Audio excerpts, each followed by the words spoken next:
mashed potatoes, an instructional video. How modes work and why this is important. If I was going to make a painting and all I had was orange, blue, red, just basic colors, I can do a certain level of detail with that, but I'm really missing the things that bring life out of a painting. It's when you combine colors and start mixing them that you start to get to the artistry of it. So, for instance, the two main sounds that make up music are major or minor. Major generally sounds happy. That's the quickest way to think of it. Minor generally sounds sad. Not all minors or majors are created equally though. So if, for instance, I have the chord that I just played, E minor, that's good, but what do I do from there? Is one possibility. It's a type of sound. That is not the only minor sound I can create though, and each one is going to have a different effect. It's a different shade, it's a different color.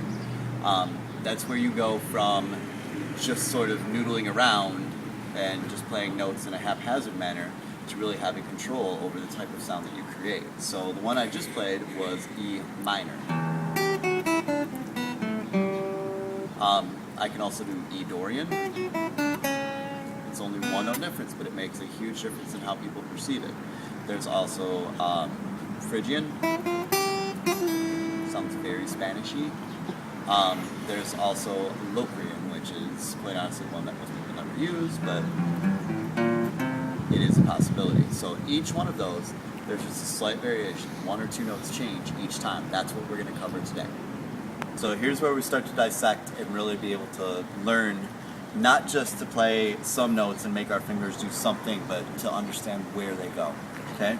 We're going to divide our playing into three basic shapes. This one I call big, because you stretch your hand out real big. Pretty clever, huh?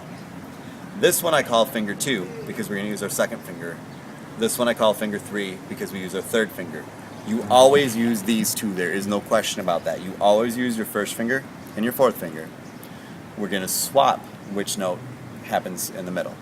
So here's specifically what we do with these. These shapes are always going to occur in a specific order. It's always going to be 3 bigs, followed by 2 finger 2s, followed by 2 finger 3s. 3 bigs, 2 finger 2s, 2 finger 3s. Okay?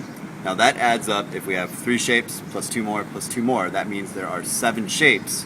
We have 6 strings. That means that one's going to get dropped off each time. Here's how the shapes physically connect together. When you're going from a big to one of the finger 2 shapes, your first finger is going to move up a fret.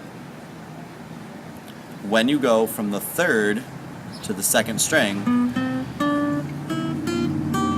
your whole hand moves up a fret. That's because of how the guitar is tuned. So we already know there's 3 bigs. We already know there's 2 finger 2s. Watch what happens. Here's a big, big. The last one, because I'm going from the third to the second string, it's still the big stretched out shape, but I have to move it up a fret because of how the guitar is tuned there.